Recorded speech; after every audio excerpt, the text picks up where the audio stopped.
الحمدللہ رب العالمین والصلاة والسلام علی سید الانبیاء والمرسلین اما بعد فاعوذ باللہ من الشیطان الرجیم بسم اللہ الرحمن الرحیم۔ سورۃ الشعراء کی 105 آیات کی تفسیر مکمل ہو گئی تھی، اور موجودہ جو آیات آپ کی خدمت میں عرض کرنا ہم نے شروع کی تھیں، ان میں حضرت نوح علیہ السلام کی تبلیغ کا واقعہ ذکر کیا گیا ہے۔ پیچھے بھی حضرت ابراہیم علیہ السلام اور اس سے ماقبل حضرت موسیٰ علیہ السلام کی تبلیغ کا واقعہ بھی آپ نے سماعت فرمایا۔ تو اس میں اللہ تعالیٰ نے ارشاد فرمایا کہ اذ قال لهم اخوهم نوح لا تتقون۔ پیچھے بات یہ تھی پچھلی آیت میں 105ویں آیت میں کہ کذبت قوم نوح المرسلین، کہ جھٹلایا نوح کی قوم نے رسولوں کو۔ تو انکار تو انہوں نے حضرت نوح علیہ السلام کا کیا تھا، لیکن جمع کا صیغہ اس لیے لایا گیا کہ ایک رسول کا انکار دراصل تمام رسولوں کا انکار ہے، اس لیے کہ ہر رسول اللہ تعالیٰ کی بارگاہ سے ایک ہی پیغام توحید لے کر آتا ہے کہ اللہ تعالیٰ کی عبادت کرو، اس ایک کی ہی عبادت کرو، اسے اپنا معبود حقیقی تسلیم کرو۔ اور پھر جب اللہ تعالیٰ کو معبود مان لیا جائے، اسے اپنا رب تسلیم کر لیا جائے، تو پھر جتنی باتیں وہ ہمیں حکم فرمائے، جتنے احکام ہم پر نازل فرمائے، ان سب کو ماننا بھی لازم ہو جاتا ہے۔ گویا کہ اقرار توحید کا تقاضا یہ ہوتا ہے، یا اللہ تعالیٰ کی ربوبیت کا اقرار کر لینے کا تقاضا پھر یہ ہوتا ہے کہ اللہ تعالیٰ کی تمام باتیں بھی مانی جائیں، جو وہ عقائد ہمیں بیان فرما رہا ہے ان عقائد کو تسلیم کیا جائے، جو احکام شرعیہ عملیہ وہ بیان فرمائے، یعنی ایسے احکام شرعیہ کہ جن کا تعلق ہمارے عمل سے ہے، انہیں اختیار کیا جائے، ان کو اپنی عملی زندگی میں نافذ کیا جائے۔ تو اس لیے چونکہ تمام رسول یہ ایک ہی پیغام لے کر آتے ہیں، تو ایک رسول کا انکار دراصل، یا ایک رسول کی تعلیمات کا انکار دراصل ان تمام رسولوں کی تعلیمات کا انکار ہے۔ اس لیے بعض اوقات ایک قوم نے اگر ایک رسول کو جھٹلایا تو اس قوم کی طرف تمام رسولوں کے جھٹلانے کی نسبت کر دی جاتی ہے۔ لہٰذا اللہ نے 105ویں آیت میں یہ فرمایا کہ کذبت قوم نوح المرسلین، جھٹلایا نوح کی قوم نے رسولوں کو۔ اور پھر یہ موجودہ آیت کہ اذ قال لهم اخوهم نوح لا تتقون، جبکہ کہا ان کے لیے اخوہم، ان کے بھائی نے۔ ویسے تو مراد لفظی ترجمہ اخوہم ہے، لیکن مراد یہاں پہ ہم قوم ہے۔ جبکہ کہا ان کے لیے ان کے ہم قوم نوح نے لا تتقون، کیا تم نہیں ڈرتے ہو؟ یعنی اللہ تبارک و تعالی سے خوف نہیں رکھتے ہو، آخرت کے عذاب سے نہیں ڈرتے ہو، اللہ تعالیٰ کی گرفت سے نہیں ڈرتے ہو۔ انی لکم رسول امین، بے شک میں تمہارے لیے اللہ کا بھیجا ہوا امانت دار ہوں، یعنی میں اللہ کا بھیجا ہوا ہوں اور امانت دار ہوں، امین ہوں۔ یہ ہمیشہ یاد رکھیے گا کہ اور یہ عقلی طور پر بھی عقل بھی اس کو تسلیم کرتی ہے کہ جب کسی کو نمائندہ بنا کر بھیجا جاتا ہے اور ایک اہم کام اس کے سپرد کیا جاتا ہے، تو جو کام اس کے سپرد کیا جاتا ہے وہ کام اس شخص میں خوبیوں یا صفات کے لحاظ سے جن جن چیزوں کا تقاضا کرتا ہے وہ سب اس میں موجود ہوتی ہیں۔ مثلا اگر آپ ایک شخص کو بھیج رہے ہیں جو امانتیں لے کے جا رہا ہے، تو اس کا امین ہونا، خیانت سے پاک و صاف ہونا، متقی پرہیزگار ہونا ضروری ہے تاکہ لوگ اس پر اعتماد کریں۔ اسی طریقے سے اللہ تبارک و تعالیٰ جس کو بھی رسول بنا کر بھیجتا ہے، پہلے وہ قوم کے درمیان کچھ عرصے رہنے کے بعد اپنے عمل اور اپنے کردار کی پاکیزگی کو ثابت کر دیتا ہے، تاکہ جب وہ تبلیغ دین فرمائے، اور یہ اللہ کی طرف سے کرم نوازی ہوتی ہے اتمام حجت کے لیے، کہ جب وہ تبلیغ شروع کرے تو کسی کو یہ کہنے کی مجال نہ ہو کہ ہم نے پہلے تم میں خیانت دیکھی تھی، تم تو غلط بیانی کرتے رہے ہو، لہٰذا یہ بھی تمہاری غلط بیانی ہوگی، اس میں بھی تم خیانت کے مرتکب ہو رہے ہوگے۔ ایسا نہیں ہوتا، بلکہ انہیں اتنا پاکیزہ، ایک اچھے کردار کا حامل، اخلاق رذیلہ سے پاک و صاف، اور جتنے بھی اوصاف جمیلہ ہیں ان سے متصف کیا جاتا ہے، تاکہ کسی کو بھی اعتراض کی گنجائش نہ رہے کہ ہم نے آپ میں پہلے یہ خرابی دیکھی اس لیے ہم آپ کی اطاعت نہیں کر رہے، آپ تو پہلے معاذ اللہ جھوٹ بولتے تھے، اب کیسے سچ بول رہے ہیں، ہم کیسے اس کا یقین کر لیں؟ نہیں، وہ سچ بھی بولتے ہیں، امین ہوتے ہیں، امانت دار ہوتے ہیں، تمام برے اخلاق سے محفوظ رہتے ہیں۔ اب جب وہ تبلیغ فرماتے ہیں تو کسی کو صرف قلبی بغض، تکبر، غرور کے علاوہ اور کوئی سبب ایسا نظر نہیں آتا کہ جس کی بنا پر وہ انکار کر سکیں۔ نبی کریم صلی اللہ علیہ وسلم نے 40 سال تک پہلے اپنے عمل اور کردار کو دکھایا، چونکہ یہ اس دین اسلام قیامت تک کے لیے زندہ رہنا تھا، اس لیے نبی کریم صلی اللہ علیہ وسلم کی پریکٹیکل لائف جو کسی کے لیے آئیڈیل بن سکتی تھی اس زمانے میں، اس دور میں، اور جو بے عیب آپ کی زندگی دکھانی تھی، اس کی مدت بھی بہت زیادہ رکھی، 40 سال تک۔ پھر آپ نے اعلان نبوت فرمایا۔ اسی طریقے سے ہر رسول کا یہ معاملہ تھا۔ تو حضرت نوح علیہ السلام نے بھی پہلے اچھا کردار دکھایا، پھر اللہ کے حکم سے تبلیغ دین شروع فرمائی۔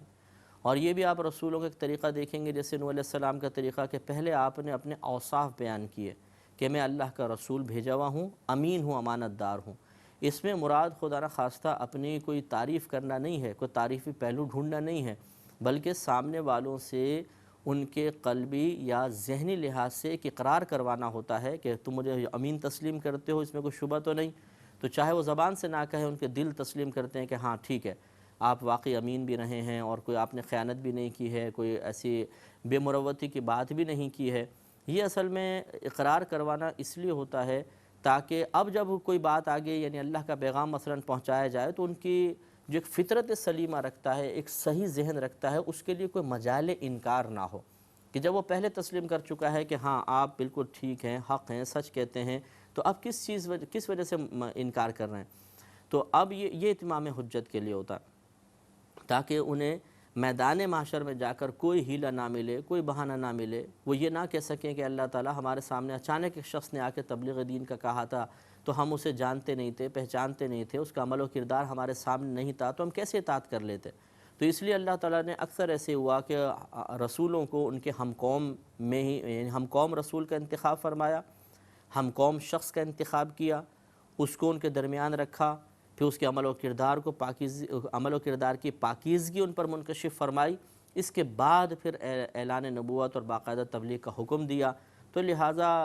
ان کے لیے کوئی اب انکار کی گنجائش نہیں رہتی ہے، لہٰذا میدان محشر میں کوئی ہیلہ بہانہ بھی نہیں کر سکتے۔ بالکل یہی طریقہ اگر آپ نے سیرت کا مطالعہ کیا ہو تو نبی کریم صلی اللہ علیہ وسلم نے اختیار فرمایا کہ 40 سال تک عمل، پھر اللہ تعالیٰ کے حکم سے اعلان نبوت کے لیے آپ ایک پہاڑی پر تشریف لے گئے۔ صفا کے بارے میں کہا جاتا ہے، صفا پہاڑ پر آپ تشریف لے گئے اور آپ نے تمام اہل قریش کو بلایا اور آپ نے فرمایا کہ اگر میں تم سے یہ کہوں کہ اس پہاڑ کے پیچھے ایک لشکر جرار موجود ہے جو تم پہ حملہ کرنے کے لیے تیار ہے، تو کیا تم میری تصدیق کرو گے؟ تو ان سب نے کہا کہ ہاں بالکل ہم تصدیق کریں گے، اس لیے کہ آپ صادق بھی ہیں، امین بھی ہیں، سچے بھی ہیں، امانت دار بھی ہیں، تو آپ ضرور کوئی غلط بیانی نہیں کریں گے، ہم اس کا یقین رکھتے ہیں۔ پھر جب نبی کریم صلی اللہ علیہ وسلم نے اس اقرار کے کروانے کے بعد اپنا اعلان نبوت فرمایا کہ اللہ نے مجھے نبی بنا کر بھیجا ہے اور میں تمہیں دعوت دیتا ہوں کہ تم ایک اللہ کی عبادت کرو، بتوں کی عبادت نہ کرو، اب ان کا انکار کرنا عنادن تھا، جسے ابو لہب نے پھر عناد کیا کہ معاذ اللہ عنادن کہا کہ تم ہمیں آباء و اجداد کے دین سے دور کرنے کے لیے آئے ہو، تو یہ اب ایک مطلب جہالت کا مظاہرہ ہے، ایک عقل کے استعمال سے ہٹ کر ایک عمل دکھایا انہوں نے جو کہ غلط تھی، کوتاہی تھی، اور کوئی بھی اس کو عقل سلیم رکھنے والا درست قرار نہیں دے سکتا۔ تو یہ اصل میں اللہ تبارک و تعالیٰ کی طرف سے پہلے کچھ ایسے اسباب و ذرائع مقرر کر دیے جاتے ہیں، مہیا کر دیے جاتے ہیں کہ جس کے بعد یقیناً انکار نہیں ہونا چاہیے، اس کے بعد راہ فرار اختیار نہیں کی جانی چاہیے، لیکن کفار نے کی اور یہی ان کے لیے گرفت کا سبب بنی۔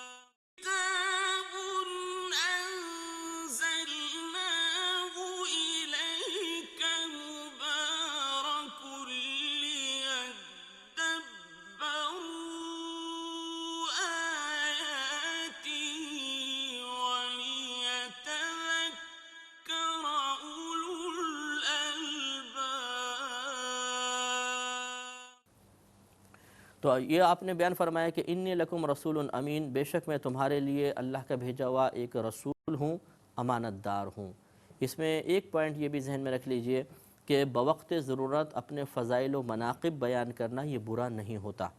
ویسے ہی مطلب بلا ضرورت اپنی تعریفات کرنا اور اپنے کارنامے بیان کرنا کہ ہم نے تو اتنے عمرے کیے ہیں، اتنے حج کیے ہیں، میں اتنے اداروں میں پیسے دیتا ہوں، میں نے اتنی بیواؤں کو ہم زکوٰۃ دیتے ہیں وغیرہ وغیرہ، یہ ایک بری صفت ہے۔ لیکن اگر ضرورت شرعیہ متحقق ہو جائے، کسی مقام پر اپنے فضائل و مناقب کا بیان دین کی تقویت کے لیے، اللہ تعالیٰ کی تعلیمات کو سامنے والوں تک پہنچانے کے لیے، ان کے ذہن کو مائل کرنے کے لیے ہو، تو پھر اپنے فضائل و مناقب بیان کرنے میں حرج نہیں۔ لہٰذا یہ کوئی قابل گرفت بات نہیں ہے کہ آپ نے کیوں اپنی تعریف اپنے منہ سے کی، کیونکہ یہاں ضرورت شرعیہ متحقق تھی۔ آگے ارشاد فرمایا فاتقوا اللہ واطیعون، پس تم اللہ تبارک و تعالیٰ سے ڈرو اور میری اطاعت کرو، میرا حکم مانو، کیونکہ میں اللہ کا بھیجا ہوا ہوں، لہٰذا اب میرا اللہ سے ڈرو اور میرا حکم مان لو، میری اطاعت کرو۔ وما اسألکم علیہ من اجر، اور میں نہیں سوال کرتا تم سے اس تبلیغ دین پر کسی اجر کا، ان اجریہ الا علی رب العالمین، میرا اجر تو صرف اور صرف تمام جہانوں کے رب کے ذمہ کرم پر ہے، وہ مجھے اس کا اجر عطا فرمائے گا۔ یہ ایک تمہیدی کلام تھا جو سامنے والے کے ذہن کو شکوک و شبہات سے پاک صاف کرنے کے لیے تھا۔ آپ نے اعلان نبوت فرمایا کہ میری اطاعت کرو، اب شبہ پیدا ہو سکتا تھا کہ شاید یہ اب نذرانوں کے اس میں گورنمنٹ چاہتے ہیں، حکومت چاہتے ہیں، منصب چاہتے ہیں، ہمیں اپنے ماتحت رکھنا چاہتے ہیں، شاید کوئی نفسانی خواہشات ہوں، لیکن اس پہ فوراً آپ نے پھر وضاحت فرمائی کہ نہیں، میرا کوئی مقصد دنیاوی مال و اسباب حاصل کرنا نہیں ہے، میرا اجر و ثواب تو اللہ تعالیٰ ہی عطا فرمائے گا، چنانچہ میرا مقصود صرف اور صرف تمہیں اللہ کی طرف مائل کرنا ہے۔ اس سے یہ نقطہ حاصل ہوتا ہے کہ دینی شخص جو ہے، جو عالم دین ہو یا کوئی متقی مطلب مفتی ہو، متقی پرہیزگار شخص سے کوئی بات کہنا چاہتا ہے اور اس میں گمان اس کو یہ ہو کہ سامنے والے میری اس بات کو سن کر کچھ منفی اثر بھی مرتب کر سکتے ہیں، کوئی نیگیٹو سوچ بھی ان کی بن سکتی ہے، میرے بارے میں بدگمان ہو سکتے ہیں، تو پہلے وہ ایسا کلام کر لے تاکہ وہ سامنے والوں کے ذہن بدگمانی سے محفوظ ہو جائے اور پھر وہ مطلب ترغیب دے، بہت اچھا ہے۔ مثال کے طور پہ جیسے کوئی شخص کسی ادارے کے لیے چندہ طلب کر رہا ہے کہ بھئی دیکھیں فلاں ادارہ ہے، اس میں بچے پڑھتے ہیں، تو آپ اس کے لیے چندہ دیجئے، ایڈ دیجئے تاکہ وہاں نظام اچھا چلے۔ اب ساتھ ساتھ اگر وہ یہ بھی کہہ دے کہ دیکھیں اس میں میرا کوئی ذاتی لالچ نہیں ہے، وہ پیسہ ادارے میں جائے گا، ادارے والے کام کریں گے تو آپ کے لیے ثواب جاریہ ہوگا، تو اس میں کوئی حرج نہیں ہے، اور بہتر ہے کہ وہ اپنی پوزیشن کو صاف کرے کہ میرا کوئی ایسا ذاتی لالچ نہیں ہے، میں تو ایک دین کی تبلیغ چاہتا ہوں، دین کی ترویج و ترقی چاہتا ہوں۔ یہ نبیوں کا طریقہ رہا ہے۔ تو انبیاء حضرت نوح علیہ السلام نے بھی، اور آگے بھی آئے گا کہ حضرت ہود علیہ السلام نے بھی یہی جملے فرمائے تاکہ قوم کا ذہن اس سے ایک دم اس شک سے باہر نکل آئے کہ یہ اصل میں کوئی دنیاوی منصب نہیں چاہتے، ہمیں اپنے ماتحت کر کے کچھ سرداری کی ان کی تمنا نہیں ہے، بلکہ واقعی ایک مخلصانہ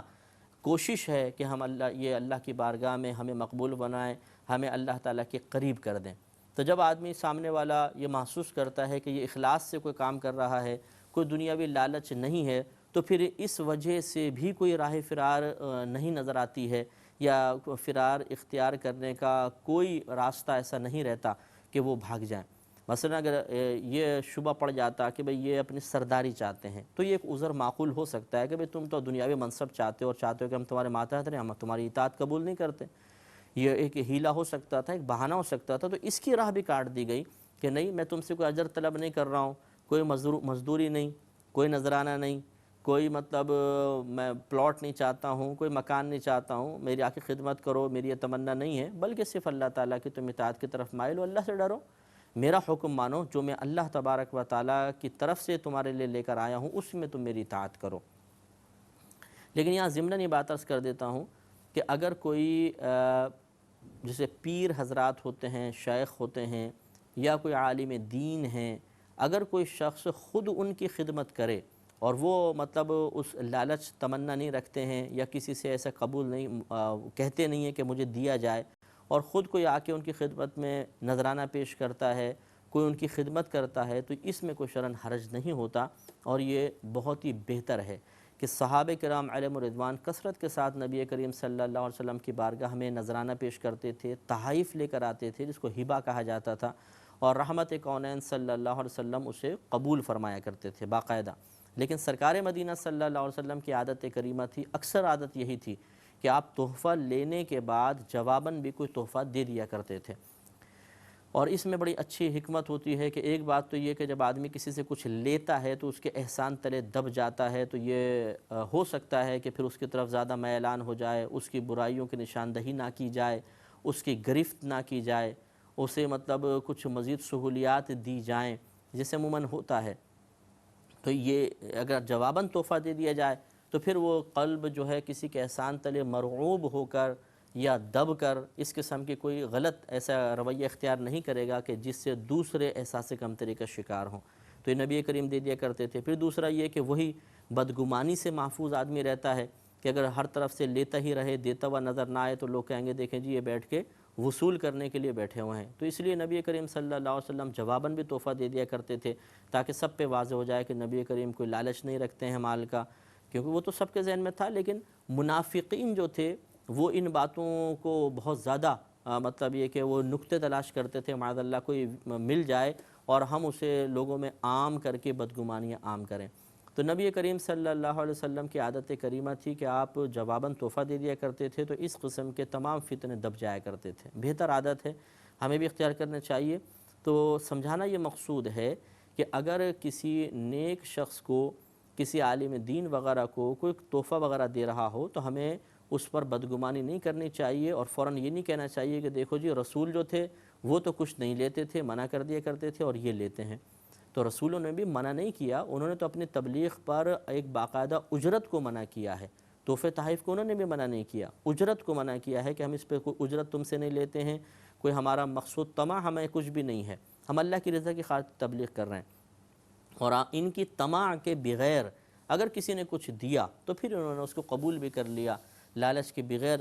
اس کو لیا اور پھر اس کا بدلہ بھی ان کو دیا تحفے تحائف کی شکل میں، دعاؤں کی شکل میں، تو اس میں کوئی حرج نہیں ہوتا۔ یہ بات یہاں پہ سمجھنے والی ہے، اس کو ذہن میں رکھنا چاہیے۔ اب چونکہ ہمارے پروگرام کے وقت ختم ہو رہا ہے، انشاءاللہ ہم اس واقعے کو جاری رکھیں گے اگلے پروگرام میں۔ وآخر دعوانا ان الحمد للہ رب العالمین۔